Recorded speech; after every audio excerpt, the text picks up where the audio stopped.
Joby, pinag-uusapan ngayon yung kalagayan ng health ni Chris Aquino.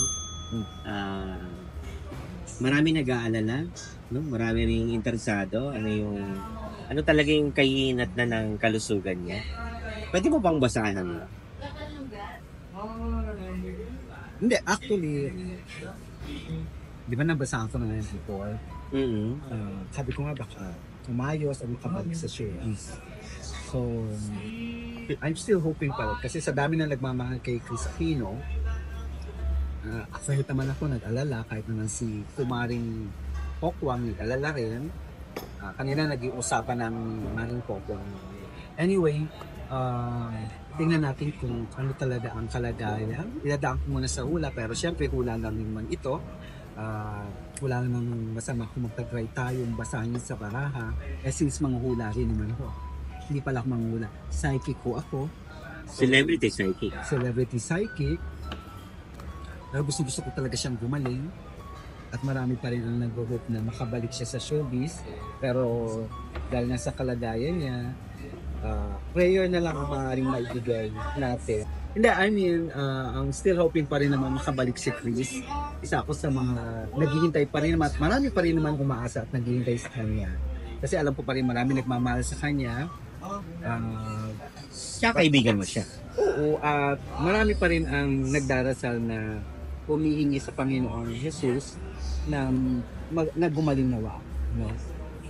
So dahil ko sa hula, since psychic ako at celebrity psychic, pero ito'y hula lang ho, no? Hindi natin alam po, hindi ko rin alam po no, kung batid na katotohanan kung mangyari man o hindi. Pero syempre magtatry pa rin man ako being as a psychic. No? So may margin of error pa rin naman yan. Naturalmente, kasi hindi man ako perfect at hindi naman ako Diyos. Kung Diyos siguro ako, edi ginanong ko na lang, gagaling na lang siya. So, maraming magre-react, maraming magtataas ang kilay, kasi marami ang nag-iisip baka mawala na si Chris. Or baka ito na yung time ni Chris itong taon na ito, di ba? Pero ang chance pa rin na hinihiling ko, gumaling pa rin. Kasi alam ko, nabubuhay siya, lumalakas siya para sa dalawang na. At higit sa lahat, mas lalong lumakas ang loob niya dahil alam niya maraming lumalaban sa sakit niya at maraming nagdarasal na no. Kasi collective prayer, malaking bagay yon. Malay mo, sagutin ng langit ang mga dasal ng mga tao na nagmamahal kay Chris. Let's see. Hindi nga, 15. Ako ang kukuha. Oo, para kay Chris Aquino, kung ano yung kalagayan. Para po sa mahal nating Chris Aquino. Ang card na 15. Namimiss ko tuloy ang Chris TV. Kasi dati, ang dalas ko sa Chris TV eh. Lagi ka doon, di ba? Mainstay ka. Well, ako yung paborito ni Chris Aquino talaga noon sa lahat ng psychic. And I'm so very proud of that. Kasi yung maging paborito ka lang ni Chris Aquino nung panahon na yon, malaking bagay na yon. Dahil pag nag-start ng show niya, ako ang guest, pag-start pa lang ng the beginning of the show, my favorite psychic and my tarot card reader. Yan yung madalas. Naka-record na nun. Naka-record yun. At meron akong kopya nun. Kung 50 na yan. For Chris, well, this is the Holy Spirit. Yan. The Emperor, kung gagaling ba talaga siya. Ito yung sakit niya. Nasa trouble talaga ang kanyang biglaan, traidor ang sakit niya actually. At least, I hope na itong card na nakikita ko, although merong traidor, sabihin, pag sinabi kong traidor yung nakikita ng sakit niya, pwedeng matawag natin para siyang sakit sa puso, di ba? Na pwedeng bigla na hindi inaasahan. Pero kasi may Holy Spirit ako naramdaman, lalo na yung mami niya, nakikita ko dito sa card, yung kanyang mami, parang feeling ko ginaguide siya or parang naghihintay, parang ganoon. Pero kung aanuhan natin talaga, ang the doctor say, actually ito sa card ko maghintay, parang hihintayin na lang. Kumbaga parang mayroong months na sinasabi. Kumbaga parang pwedeng 7, 6 months or hanggang October. And I hope hindi mangyari. I'm still praying pa rin na ma-surpass or maano niya yung sakit niya. Magkaroon pa rin ng chance na masurvive niya pa rin yung sakit niya. Kasi yung sakit medyo ang dami ng pinagdaanan ng katawan niya, sabi rito. Talagang ano na, parang kung aanoy natin, pagod na ang katawan ni Chris.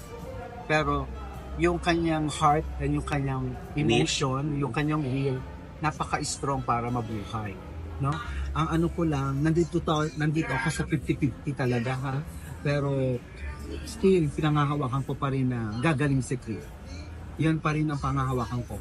Gagaling si Chris kahit na ang basa ng iba o ang sabi ng doktor, maybe in the 6 months or maybe this year, baka mawala. Pero ako, naniniwala pa rin ako na sana yung dok magkamali at alam ko na anuan ako ng Diyos na yung sinasabi ko, i-bless niya, nagagaling si Chris. Yun lang. Anong ibig sabihin nito tsaka ito? Well, nandun tayo sa up and down, no? Yung emotion ng will, yung spirit will niya na parang ready ako or parang hindi ako ready. Alam mo yan, yung Nag-aalangan. Oo, na parang ayoko ba pero wala akong magawa. No choice kasi ito yung nangyayari. Pero she's trying to keep herself very strong and trying to fight the situation na positively. Yun ang ano niya eh. No? Ito yung sakit niya. Ito yung traitor. Pag sabi kong traitor, yan nga yung parang anytime, sabi daw sa Christ. Kumbaga parang nakaabang ang traitor. In the next 6 months kaya ba natin yung possible? Next 6 months. Kasi parang yun yung sabi, di ba? Parang may 6 months period. Actually, yun yung sinasabi, may 6 months period na. Kumbaga tinaningan ba tawag doon? Yun yung sabi ng iba, yung sabi ng na nakarinig daw. Pero hindi ko kasi nalaman yan. Sige nga. Ilan? 10 cards. 10 cards para kay Chris. With the power of the Holy Spirit, guide this card.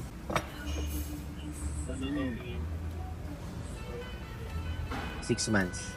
Pero sa card ko walang death ha. Ang ano Oo niya nga. is Galing ano? more hope. Pag-asa. Galing. 6 months. Baka may chance na. Kasi the prayer is very powerful. Especially lahat ng tao magpe-pray about dito kay Chris. Collective prayer, napaka-powerful mo. Basta alam ko, sana madinig ng langit na magpipigyan pa si Chris. May death card din, hindi naman lumabas. Oo, mabait naman si Chris eh. Sa akin, mabait sa akin si Chris. Sobrang bait sa akin ni Chris. No? Sige. Although dahil ngayon, hindi kami siguro nakikita o ano man, kasi gawa ng kalagayan. Pero stop muna siya sa mga something. Ang kanyang ngayon, priority is the family, sa kayong health ni talaga. Which is yun naman talaga. Pero sa within 6 months, wala akong nakitang death eh. Isabihin, I hope, tama ako na magpatuloy pa siya. Makarecover Lumakas pa siya. Makarecover. Okay, thank you very much.